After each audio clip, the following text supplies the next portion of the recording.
Bismillahirrahmanirrahim. Assalamualaikum warahmatullahi wabarakatuh. Yang saya hormati Bapak Ibu Kepala Sekolah Binaan saya yang ada di Kecamatan Tanitiriatan dan Kecamatan Barebo yang sempat hadir. Yang saya hormati dan saya banggakan Bapak-bapak, Ibu-ibu para pendidik, yaitu guru kelas awal, kelas 1, 2, dan 3.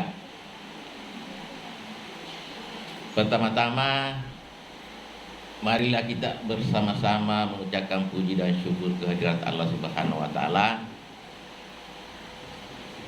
karena atas rahmat, hidayahnya, taufiknya yang telah dilimpahkan kepada kita semua, sehingga pada hari ini kita masih diberikan kesempatan, kesehatan untuk berkumpul bersama-sama dalam melaksanakan kegiatan kelompok kerja guru. Selanjutnya, marilah kita mengucapkan salawat kepada Nabi kita, Nabi Muhammad SAW. Bapak-bapak, ibu-ibu yang saya hormati, bercerita sebagaimana tadi apa yang disampaikan oleh panitia, bahwa kegiatan ini adalah kegiatan KKG, kelompok kerja guru. Kegiatan ini, kalau kita bercerita tentang KKG, memang ada KKG gugus dan ada KKG yang dilakukan oleh pengawas. Ya, jadi kalau gugus, tentunya KKG gugus, tentunya yang menyusun program KKG-nya adalah gugus sendiri. Ya, ada juga pengurusnya di situ. Kalau KKG yang dilakukan oleh pengawas, ya tentunya secara bersama-sama menyusun programnya. Jadi ini adalah KKG yang dilakukan oleh pengawas.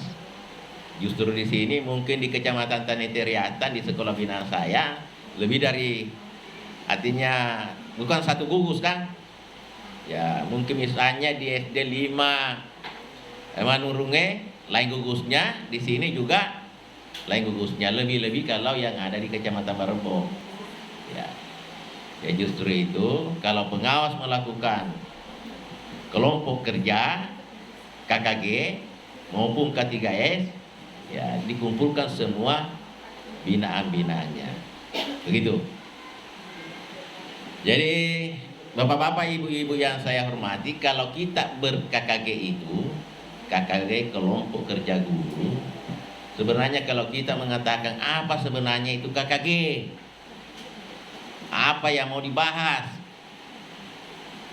banyak orang-orang awam mengatakan KKG itu merupakan katanya bengkel. Ada juga mengatakan KKG itu adalah bengkel. Bengkel itu kan kita sudah ketahui bahwa di bengkel itu banyak kendaraan yang masuk di bengkel. Misalnya bengkel motor. Tidak mungkin motor yang dibawa di sana di bengkel adalah motor yang sehat. Tentu ada kerusakan. Jadi mungkin bertanya, apakah kita ini KKG, guru ber-KKG orang yang tidak sehat? Semuanya sehat jasmani dan rohani. Tapi kalau kita bercerita di dalam proses pembelajaran, ya di dalam proses pembelajaran itu sesungguhnya tidak ada guru yang sangat sempurna di dalam melaksanakan, baik di dalam perencanaan, pelaksanaan, dan penilaian. Ya, tidak ada yang sempurna. Begitu. Mulai dari guru, kepala sekolah, sampai pengawas, karena setiap di dalam pelaksanaan kurikulum itu, nanti kita betul-betul mengetahui kekurangan kita setelah terlaksana. Oh, ini kekurangan kita, ini kekurangan kita. Begitu. Jadi saya ini selaku pengawas, bukan saya pengajar, tapi saya mengetahui karena saya melihat guru mengajar, melihat administrasinya. Oh, guru yang kurang di segi ininya berdasarkan apa? Artinya data-data yang saya dapat dari guru sendiri atau administrasi yang diperlihatkan kepada guru ke saya, kan begitu. Jadi bapak-bapak, ibu-ibu yang saya hormati, jadi di dalam kegiatan KKG ini berdasarkan pengamatan saya dan berdasarkan hasil wawancara saya kepada guru, bahwa sesungguhnya kan ada 3 di sini materi, sebagaimana tadi apa yang disampaikan oleh panitia. Jadi yang pertama yang saya lihat paling perlu diperbaiki adalah yaitu pada aspek penugasan.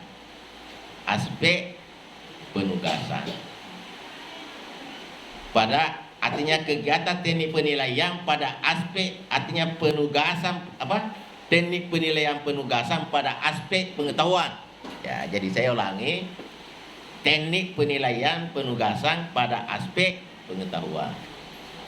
Karena ada 3 teknik penilaian, pada aspek pengetahuan, yaitu tes, tes tertulis, tugas, dan tes lisan. Jadi ada 3 teknik penilaian di kurikulum 2013 ini yang harus digunakan oleh guru, yaitu tes tertulis, penugasan, dan lisan. Saya lihat di antara kesemua tes-tes itu, melihat daripada daftar nilainya, melihat daripada instrumennya, hanya yang ada tes tertulis. Ya, yang ada yang dilakukan oleh guru hanya tes tertulis. Yang dilakukan oleh guru tentang tugas dan lisan tidak ada. Ya. Biasa saya bertanya, apakah biasa memberikan tugas kepada siswa? Biasa memberikan tugas, tapi bukan tugas yang diperhitungkan untuk penilaian rapor pada aspek pengetahuan. Kalau kita bercerita tentang tugas bapak-bapak, ibu-ibu, diberikan tugas kepada siswa baik secara kelompok maupun secara individu dalam proses pembelajaran, kan tugas juga namanya itu. Diberikan juga PR-PR, pertanyaan-pertanyaan itu setiap hari, kan tugas juga namanya. Ya. Tapi memang ada juga tugas yang diperhitungkan oleh guru, artinya tugas yang diberikan kepada siswa, tugas yang dimaksud adalah PR. Kenapa dikatakan PR, pekerjaan rumah? Karena di rumah dikerjakan, bukan di dalam proses pembelajaran. Artinya diperhitungkan diperhitungkan di dalam penilaian rapor. Jadi saya berikan satu gambaran bapak-bapak, ibu-ibu. Di dalam satu tema, kalau kelas awal itu kan ada 4 sub, toh? Ya. Setiap guru selesai mengajar harus memberikan penilaian minimal 1 kali. Ya, minimal 1 kali. Jadi kalau sudah mengajar satu tema, belum ada nilainya anak, berarti kewajibannya belum dilakukan, namanya penilaian. Artinya penilaian yang mendapat perhitungan di dalam rapor. Misalnya penilaian harian. Di dalam penilaian harian yang sering digunakan oleh guru hanya tes tertulis. Kan begitu toh? Tes tertulis. Belum ada nilai penugasan. Ya. Jadi gambarannya itu, misalnya 4 subtema dalam satu tema. Direncanakan di tema pertama ada 2 teknik penilaian yang mau diberikan, yaitu penilaian tertulis dan penilaian penugasan. Jadi kita misalnya membuatkan soal untuk tes tertulisnya subtema 1, subtema 2 sampai subtema 3 misalnya. Jadi kita mengambil soal di KDI itu, mengambil soal di materi subtema 1, subtema 2, subtema 3 untuk tes tertulisnya. Untuk tes tugasnya, penugasannya diambil pada subtema 4. Begitu. Timbul pertanyaan, apakah selamanya di subtema terakhir diambilkan tes penugasan? Jawabannya tidak. Artinya kita memberikan tes penugasan kepada siswa itu memang hanya diperuntukkan satu saja subtema. Kita mengambil pertanyaan-pertanyaan yang bisa ditanyakan kepada siswa dalam bentuk berpikir kritis, ya, berpikir kritis. Jadi tugas-tugas yang diberikan memang pertanyaan lebih tinggi tingkatannya dibandingkan dengan tes-tes tertulis. Ya, justru itu misalnya kalau pekerjaan rumah diberikan kepada siswa, memang harus dibantu orang tua. Harus dibantu orang tua. Yang salah itu kalau orang tuanya yang mengerjakan, anaknya tidak ada. Jadi kalau misalnya timbul pertanyaan, bagaimana kalau orang tuanya tidak bisa? Ya, apa boleh buat? Kan begitu.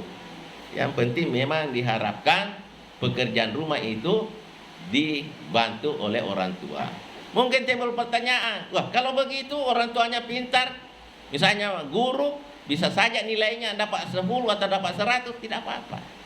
Tidak usah dipertanyakan, jangan dikurangi. Ya, justru itu bapak-bapak, ibu-ibu, kalau ada tes tertulisnya, ada tugasnya, mungkin kurang melakukan remedi. Taruh misalnya tes tugasnya dia dapat 90, 100, tertulisnya 60, 60 ditambah 100 dibagi 2, ya, sedangkan KKN-nya 70. Nah, tidak usah saya berikan remedi karena sudah mencapai KKN. Misalnya kalau misalnya tes tertulisnya ada 50, ada 60, rata-rata di bawah KKN, ya guru itu harus memberikan remedi. Ya, karena yang dikasih masuk di dalam aplikasi itu bapak-bapak, ibu-ibu, sebagai perhitungan itu tidak boleh masuk nilai di bawah KKM. Ya, harus KKM ke atas. Baik penilaian harian maupun penilaian tengah semester dan penilaian akhir semester. Justru itu lahir misalnya ungkapan di kurikulum 2013 itu tidak ada anak yang tinggal kelas. Ya, betul itu. Asalkan datang disekolahkan, kalau misalnya rendah nilainya berikan remedi. Ya, setelah diremedi maka sudah mendapat KKN, kan begitu. Ya. Yang salah itu kalau tidak pernah datang ke sekolah, baru naik kelas, di mana ambil nilai kan? Ya, kan begitu. Jadi bapak-bapak, ibu-ibu yang saya hormati, saya tahu ini penugasan, ini tes penugasan ini di aspek pengetahuan, harus pertanyaan-pertanyaan yang diberikan kepada siswa yang berbentuk, apa istilahnya sekarang, berbentuk HOTS, tingkatan tinggi. Ya. Perlu diketahui bapak-bapak, ibu-ibu, pertanyaan yang bentuk HOTS itu tanpa stimulus jangan harap bahwa pertanyaanmu itu adalah pertanyaan berbentuk HOTS. Nah, ini yang perlu dulu diketahui. Dan perlu juga diketahui bapak-bapak, ibu-ibu, di dalam perumusan tujuan pembelajaran, karena setiap tugas atau pertanyaan memang pakai tujuan pembelajaran. Jadi pertanyaan itu berdasarkan tujuan pembelajaran, kan begitu. Ya, jadi nanti bagus itu kalau pertanyaannya itu didasari tujuan pembelajaran. Sedangkan tujuan pembelajaran bapak-bapak, ibu-ibu yang sempurna harus terdiri dari 4 komponen. Apa itu 4 komponen? Biasa dikatakan 4 komponen. Biasa makanya istilahkan ABCD. Kan begitu toh? A-nya itu adalah audience, B-nya behavior, C-nya kondisi, D degree. Nah, ini perlu penjelasan dulu. Apa sebenarnya dikatakan audience? Kan bahasa Inggris ya, Roh. Pendengar. Jadi maksudnya ini pendengar, ketika kita mengajar, siapa pendengar? Tentu siswa kita. Bukan hanya diketahui bahwa siswa kita, bagaimana kemampuan siswa kita. Nah, begitu. Apakah siswa saya ini pengetahuannya sama atau bervariasi? Sampai di mana tingkat kemampuannya? Nah, itu yang perlu dipahami oleh guru, sehingga lahirlah yang dikatakan audience. Artinya bukan hanya mau dikatakan saya disebutkan, harus dinikmati. Siapa sebenarnya? Nah, itu sebagai sasaran. Yang kedua, behavior. B-nya toh, behavior itu perubahan tingkah laku. Behavior itu perubahan tingkah laku, biasa dikatakan indikator. Atau behavior itu ada 2 unsur di dalamnya. Kalau hanya 1 unsur bukan behavior. 3 unsur bukan juga behavior. Jadi behavior itu B-nya perubahan tingkah laku ada 2 unsur. Unsur yang pertama adalah kata kerja. Jadi unsur yang pertama adalah kata kerja. Unsur yang kedua adalah sasaran. Jadi misalnya kalau kita mengatakan menyebutkan, itu kan kata kerja kan? Kata kerja yang mau dilakukan ini adalah kata kerja operasional. Ya. Kalau misalnya mengatakan memahami, tidak operasional. Ya. Tahu namanya memahami? Memahami itu dikatakan tidak operasional karena hanya diri kita.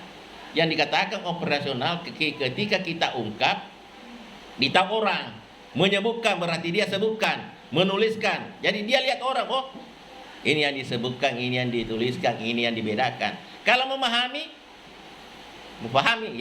dia listener, kan begitu. Justru itu kata kerja operasional atau memahami itu bukan kata kerja operasional. Jadi menyebutkan, menjelaskan, membedakan, mengelompokkan, mengklasifikasikan, mengidentifikasi, namanya kata kerja. Apa sasarannya? Apa yang mau dikelompokkan? Apa yang mau dibedakan? Apa yang mau disebutkan? Itu namanya sasaran. Ya misalnya mengelompokkan benda padat, misalnya toh, dan benda cair. Nah, sasarannya itu tadi yang dikelompokkan.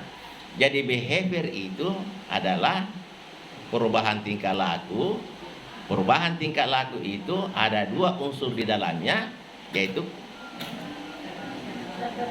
kata kerja dan ya. Jadi harus dipahami itu. Ya. Yang ketiga, apa yang ketiga? Condition. Condition itu biasa juga dikatakan adalah dasar pertanyaan. Biasa juga dikatakan adalah stimulus. Ya. Dasar pertanyaan atau stimulus. Yang mana dikatakan stimulus, taruh misalnya ya biasanya yang dikatakan stimulus itu bisa berbentuk manusia, bisa rumus, bisa hewan, bisa benda-benda, bisa media, bisa rumus, itu namanya stimulus. Ya. Jadi kita di kelas ini anggaplah stimulus. Toh? Kayak dikatakan stimulus itu bisa berbentuk manusia, ya.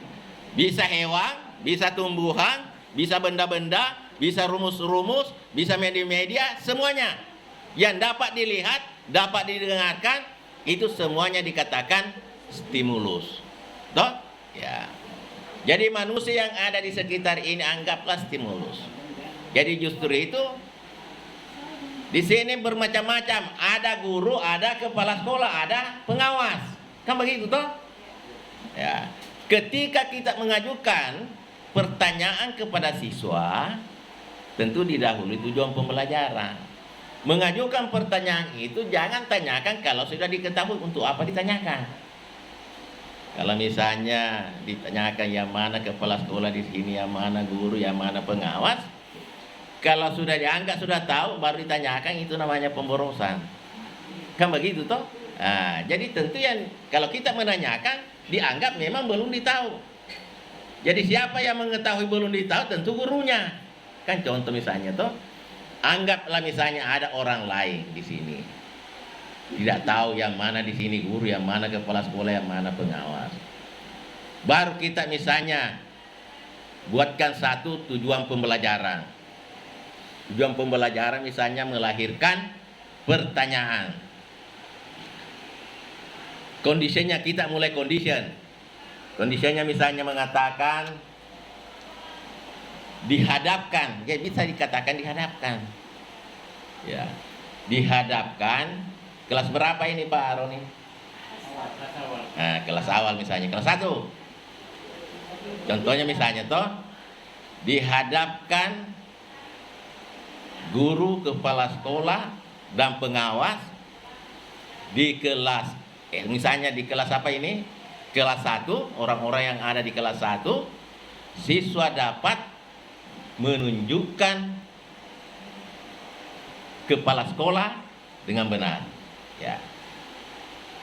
Jadi kemana? Jadi stimulusnya itu orang-orang di sini toh. Yang salah itu menunjukkan kepala sekolah kalau tidak ada kepala sekolah yang hadir. Ya. Jadi guru siswa itu dia lihat.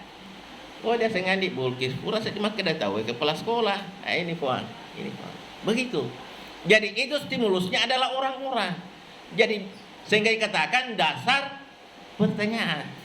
Misalnya kalau misalnya mengatakan dihadapkan orang-orang ya di SD ini, di kelas ini, baru tidak ada orangnya disuruh ditunjuk. Apa yang mau ditunjuk? Kan begitu. Sudah mengerti maksudnya? Yang dikatakan stimulus. C-nya toh condition. Ya. Jadi sering kita mengatakan disajikan benda ini siswa dapat, disajikan ini. Kan begitu toh kalau dia ke sana? Ya. Diberikan pencontoh siswa dapat. Kan begitu. Jadi kata condition itu bisa kata disajikan, diberikan contoh, kemudian dihadapkan, diperlihatkan, ya tergantung apa yang mau dikatakan sesuai kondisinya pada waktu itu. Jangan selalu mengatakan disajikan. Jadi mufasiolo ya. Kalau manusia itu baru dikatakan disajikan, kan kayaknya tidak benar kan? Disajikan orang-orang masa ya dihadapkan dengan akan begitu toh. Kalau kertas-kertas dihadapi ya bisa menggunakan kata disajikan. Itu namanya condition. Condition itu harus ada stimulus. Apa? Condition itu adalah stimulus atau dasar pertanyaan. Timbul pertanyaan, apakah kira-kira ada pertanyaan, ada tujuan pembelajaran, tidak ada kondisinya? Jawabannya memang ada. Nah, toh, memang ada. Ya. Tapi dianggap tidak sempurna. Di dalam membuat soal yang bentuknya apa? Harus sempurna. Kemudian degree, apa itu degree? Degree itu sesungguhnya Bapak-bapak Ibu adalah degree kesiapan. Di Napakro bahasa Inggrisnya degree itu adalah kesiapan. Apa yang dikatakan kesiapan? Yang dikatakan kesiapan, ada kesiapan yang diharapkan itu 100% dan ada kesiapan yang tidak diharapkan 100%. Contohnya, kalau misalnya dianggap apa yang mau dilakukan membahayakan, maka kesiapannya itu 100%. Contohnya misalnya melempar granat. Jika biasa melempar granat kan tentara. Ya, itu tentara melempar granat itu kalau dia lemparkan itu kan jangkauannya pendek. Jadi harus kena sasaran 100%. Sebab kapan tidak kena sasaran 100%, lawannya dia tahu oh di sana ada anu. Alien magati diuno. Jadi kalau tentara itu dilatih melempar granat itu harus 100% kesiapannya. Nah sengeteji itu anuna. Nah, jadi dengan kesiapan 100%. Jadi kata-kata dengan kesiapan 100% biasa dengan kita menggunakan dengan benar. Biasa toh? Ya, biasa kita menyusun tujuan pembelajaran dengan benar. Berarti itu kesiapannya 100%. Adakah kesiapan tidak membutuhkan 100%? Ada. Toh? Ada. Yang mana kira-kira? Seperti soalnya kalau menjelaskan. Soalnya menjelaskan. Karena misalnya soalnya soal cerita. Sudah benar jalannya, tapi jawabannya salah, hampir benar. Masa dapat tidak ada nilai-nilainya sedikit itu, toh? Nah, justru itu ada pemberian skor. Misalnya, kalau ininya benar, saya kasih skor 3. Kalau ininya saya kasih skor 2. Kalau ininya saya kasih skor 1. Nah, jadi mulai skor 1, 2, 3 ada perhitungan. Itu namanya kesiapannya tidak cukup 100%. Yang tidak selamanya menggunakan dengan kata dengan benar. Kalau pertanyaan menjelaskan, baru tujuan pembelajarannya, degree-nya dengan langsung mengatakan dengan benar, tidak benar itu. Ya. Jadi mungkin misalnya apa yang kita mau katakan setengah benar. Aja tahu dan kayak setengah benar toh? Ya, jadi di persentase. Kalau misalnya kita mengatakan dengan kesiapan 100%, berarti apa itu? Dengan benar. Kalau kesiapannya misalnya mengatakan 90% atau 80%, berarti skornya sekian. Semakin tinggi persennya, semakin tinggi skornya. Ya, begitu maksudnya dikatakan degree. Saya kembali kepada kegiatan penugasan, Bapak-bapak, Ibu-ibu. Di kegiatan penugasan ini harus menggunakan pertanyaan yang sifatnya pertanyaan apa? Iya. Salah satu juga ciri-ciri pertanyaan hoax itu adalah menggunakan pertanyaan mengapa dan bagaimana. Jadi saya ulangi, salah satu ciri-ciri pertanyaan hoax itu adalah menggunakan kata mengapa dan bagaimana. Ya. Mengapa dan bagaimana. Ada juga pertanyaan yang mirip mengapa dan kenapa. Toh? Mengapa dan kenapa. Saya pernah lihat di kamus perbedaan antara mengapa dan kenapa itu. Kalau mengapa adalah baku, mengapa itu adalah baku, kenapa tidak baku. Ya. Jadi kenapa ini bisa saja dipakai dalam bentuk keseharian. Toh? Tapi kalau mengapa dipakai dalam formal seperti di dalam proses pembelajaran. Jadi sebenarnya itu mengapa dan kenapa itu sama. Hanya mengapa itu baku. Kan begitu. Misalnya kalau kita mengatakan, kenapa kamu lihat saya? Mengapa kamu lihat saya? Kan begitu toh? Ya, kan sama sesungguhnya. Tapi bagaimana beda? Mengapa dan bagaimana? Pertanyaan mengapa ini membutuhkan alasan. Jadi pertanyaan mengapa itu membutuhkan alasan. Sedangkan pertanyaan bagaimana membutuhkan solusi. Toh, solusinya bagaimana caranya keluar dari alasan itu apa? Kan alasan tadi itu kalau mengapa bagaimana itu adalah mencari solusi dari alasan itu tadi. Ya. Contohnya, saya berikan satu contoh. Ya pura kanak ke daerah Lagona pada Roneku. Dia tanya saya, 10 tahun baru saya ketemu. Pertanyaannya, dia mengatakan, bedek malolo pula anak wita petasan rang. Ya, Dia katakan begitu toh. Ya. Jadi saya tanya, mengapa sehingga mengatakan saya malolo pulana? Berarti kan kedai pedi malolo pulana kita, pedi awet muda kita. Jadi saya kembali bertanya. Ya, dia ku jawab saya tanya, mengapa sehingga kita mengatakan saya malolo pulana atau awet muda? Ya, ditanya jawab ya. Jadi pertanyaan itu, mengapa kamu, misalnya kalau ada orang yang awet muda, kan bisa saja kita tanya, mengapa Anda bisa awet muda misalnya toh? Iya. Mengapa? Nah, Pak Oniro pasti itu ada jawabannya. Ya. Taruh misalnya jawabannya mengatakan saya perawatan. Contohnya jawab karena saya perawatan. Jawabannya Rode, misalnya kalau kita mengatakan, mengapa Anda awet muda? Jawabannya karena saya perawatan. Kita kembali bertanya lagi, bagaimana cara melakukan perawatan? Lanjut atau? Begitu. Sama juga nanti ini.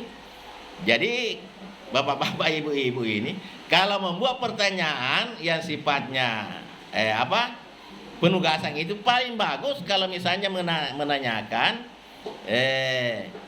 mulai dulu ingatannya. Jadi satu tugas, satu stimulus toh.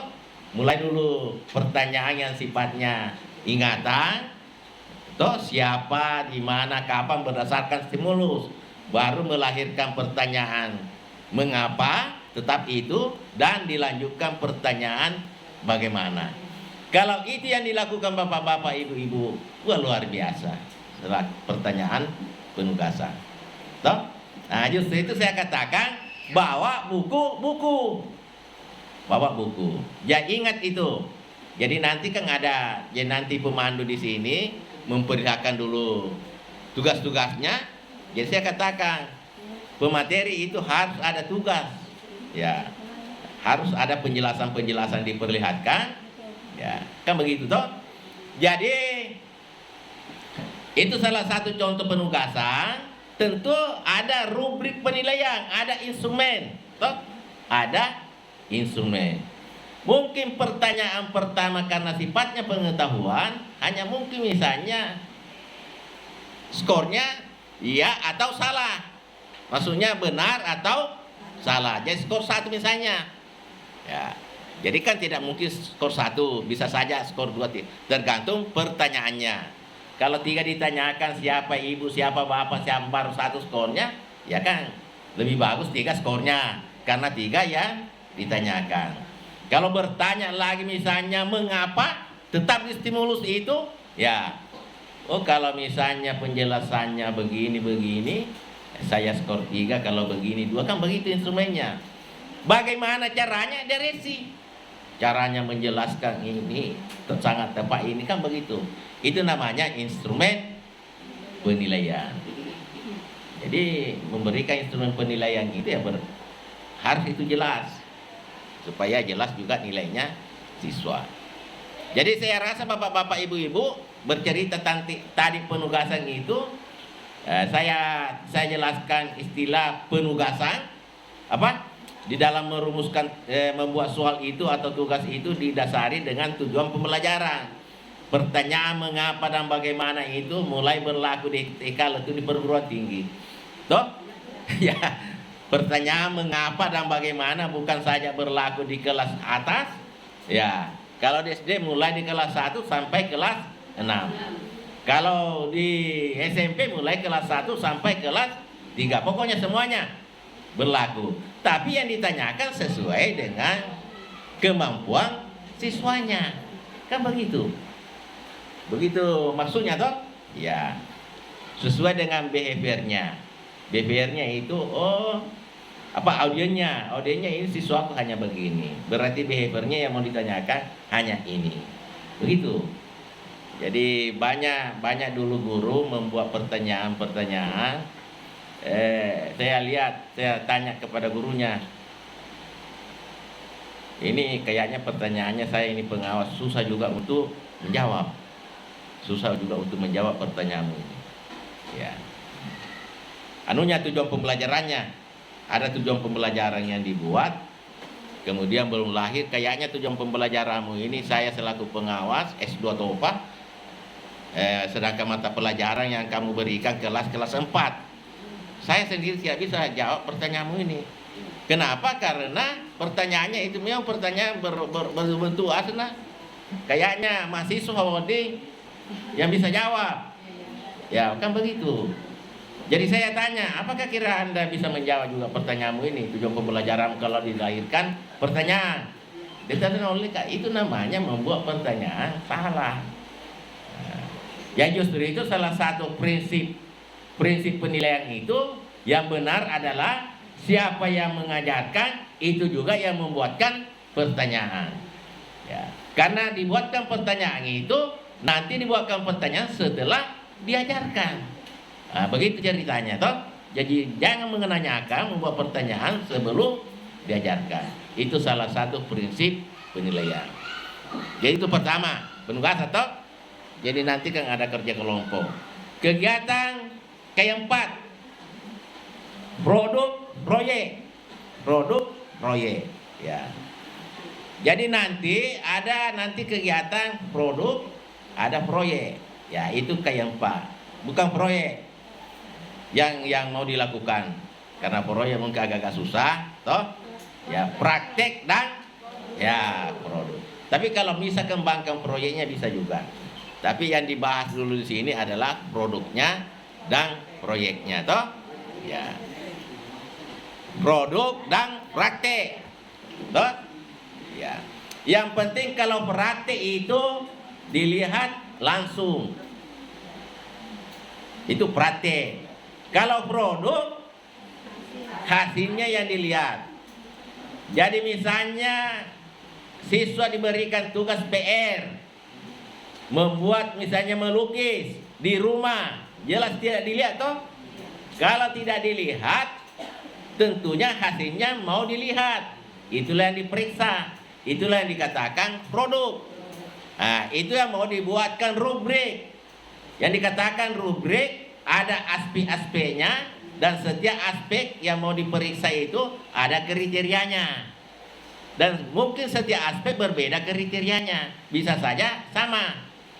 Yang dikatakan aspek misalnya melukis, apanya yang mau dilihat aspeknya? Yang pertama kerapian, apanya lagi? Ketepatannya, tepat anunya toh, berdasarkan tugas yang diberikan. Jadi harus ada ketepatan berdasarkan tugas yang diberikan. Jadi tepat, rapi, apanya lagi? Jadi tergantung yang kita melihat. Mungkin ada yang mau melihat adalah kualitas tugasnya, kualitas bahan yang digunakan. Ya, semakin tinggi bahannya semakin ya. Tapi memang di dalam penugasan disampaikan kan begitu. Kemudian yang perlu diketahui bahwa sebelum tugas dikerjakan siswa itu, baik produk maupun proyek, harus itu diketahui oleh siswa yang mau dinilai. Anak-anak ini melukis, yang saya mau nilai ininya. Begitu. Supaya siswa itu melakukan yang terbaik sesuai dengan kemampuannya. Jadi itu produk hasilnya. Praktek adalah dilihat bekerja. Seperti baca puisi, praktek itu. Olahraga, praktek itu. Tapi bukan saja baca puisi, praktek. Senang praktek. Yang penting dilihat bekerja. Misalnya ditugaskan siswa untuk membuat kubus ya. Jadi praktek kubus. Jadi membuat kubus itu berarti ada alat dan bahan. Dan kita mau lihat bagaimana cara membuat kubus. Kalau perlu kita mau lihat waktu yang digunakan. Jadi bisa saja 3 aspek yang kita lihat di dalam prakteknya, alat dan bahan. Toh, bagaimana menggunakan alat dan bahan itu pada waktu pelaksanaan. Misalnya kalau membuat kubus, apa yang dibutuhkan? Lem, gunting, mistar, kan begitu toh? Ya, lengkap di gaya mana toh? Setelah dia lengkap misalnya, bagaimana cara menggunakan itu? Ya, cara menggunakan semua alat-alat itu kan? Ya. Setelah itu ditentukan lagi waktu, semakin cepat semakin tinggi skornya. Jadi taruh misalnya 3 aspek. Dan antara ketiga aspek diberikanlah kriteria. Jika ini saya berikan ini, skor sekian, saat 3. Jika begini saya berikan skor 2. Jika begini kan begitu. Ya. Jika dia kerjakan misalnya 10 menit, berdasarkan tugas diberikan 10 menit, berarti saya berikan skor 1. Dia kerjakan 8 menit, saya berikan skor 2. Dia kerjakan 6 menit, saya berikan skor 3. Semakin cepat semakin bagus. Kemudian setelah selesai, dia lagi mau lihat hasilnya. Toh, hasilnya. Nah, kerapian, apanya lagi? Kebenaran, gua bawa rapi dan benar. Nah, nilai lagi jadi 2 instrumen. Itulah yang dikatakan 1 tugas, 2 nilai. Ada nilai praktek dan ada nilai produk. Begitu. Ya. Nah, sekarang timbul pertanyaan, di mana mau dilakukan praktek? Jika dilakukan, apakah dalam proses pembelajaran? Tidak mungkin. Toh? Tidak mungkin. Jadi justru itu Bapak-bapak, Ibu-ibu, praktek itu sesungguhnya dilakukan, dialokasikan juga seperti penilaian harian. Kan anggaplah penilaian harian itu ya Roto, di dalam penilaian harian. Misalnya setelah mengajarkan satu tema, kita programkan 1 hari, tidak mengajar, hanya melakukan penilaian harian. Sedangkan penilaian harian soalnya berbentuk tematik, kan? Hanya 1 pertanyaan. 1 apa? Bukan 1 pertanyaan. 1 saja instrumen. Toh? Artinya 1 kali diberikan 5 mata pelajaran misalnya di dalamnya. Mungkin dikerjakan selama 60 menit. Ya. Setelah itu apa lagi yang dikerjakan? Ya, disitulah diprogramkan tentang praktik-praktik berdasarkan KD-KD yang diajarkan. Misalnya baca puisi, membuat tadi, itulah kita programkan. Sudah mengerti Bapak-bapak, Ibu-ibu ini? Ya. Jadi produk itu apa, kayak 4 itu yang kita mau bahas nanti adalah agak tenang. Ya, ada instrumen, praktik dan ya produk. Karena itu yang menjadi ya apa namanya? Yang menjadi kendala toh? Ya. Jadi saya sudah sampaikan di mana dilakukan. Yang ketiga Bapak-bapak, Ibu-ibu, ini analisis PTS yang berbasis Excel. Ya, harus diperlihatkan. Karena kapan di dalam memeriksa bentuk tematik PTS itu dalam bentuk manual jelas susah untuk memeriksanya. Karena mungkin taruh misalnya 4 mata pelajaran bertematik di dalam PTS misalnya toh, contoh nomor walaupun tidak bertematik. Kalau 5 KD di dalamnya berarti 5 kali kita memeriksa. Baru 1 pertanyaan, 1 soal. Ya. Jadi kalau berbentuk Excel, dianalisis dalam berbentuk Excel, Excel yang mengolah nilai. Kan begitu. Nah, ini nanti yang mau diperlihatkan oleh Bapak-bapak Ibu. Kemudian yang terakhir, jadi sebentar ini selesai, jadi setelah makan siang masuk lagi. Yang terakhir adalah analisis PTS. Kemudian di analisis PTS di situ dibagi-bagi siapa yang mau membuat soal matematika IPA, kan begitu. Di kelas 1 dibagi rata nanti. Ya, yang membuat soal di kelas 1 semua mata pelajaran, di kelas 2 dan kelas 3 harus rampung nanti, dan ada daftar-daftar namanya. Karena itu bulan 9 sudah melakukan PTS, toh? Ya, jadi harus diselesaikan secepatnya. Siapa tahu sudah tiba saatnya untuk PTS belum ada soal. Kan begitu Bapak-bapak, Ibu-ibu, toh? Jadi nanti misalnya mata pelajaran matematika yang mau dibuatkan soal PTS tema apa, kan begitu. Kalau diambil misalnya tema 2, apakah diambil subtemanya semua? Kan begitu toh? Ya. Nah, itu didiskusikan secara bersama. Jadi barangkali itulah bapak-bapak, ibu-ibu yang saya hormati, yang perlu saya sampaikan. Dan mudah-mudahan di dalam pelaksanaan KKG ini yang dilakukan sampai jam 4, ya, pun kakak dilana pasti heboh matu tuh, pasti ya karena hebohnya itu pasti bergerak terus, ya.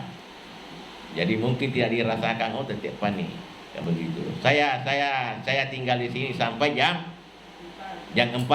Ya, saya mau lihat juga pemateri dan bapak-bapak ibu-ibu. Yang penting nanti di dalam diberikan tugas, artinya kelas 1, kelompok kelas 1, kelas 2, kelas 3 kan?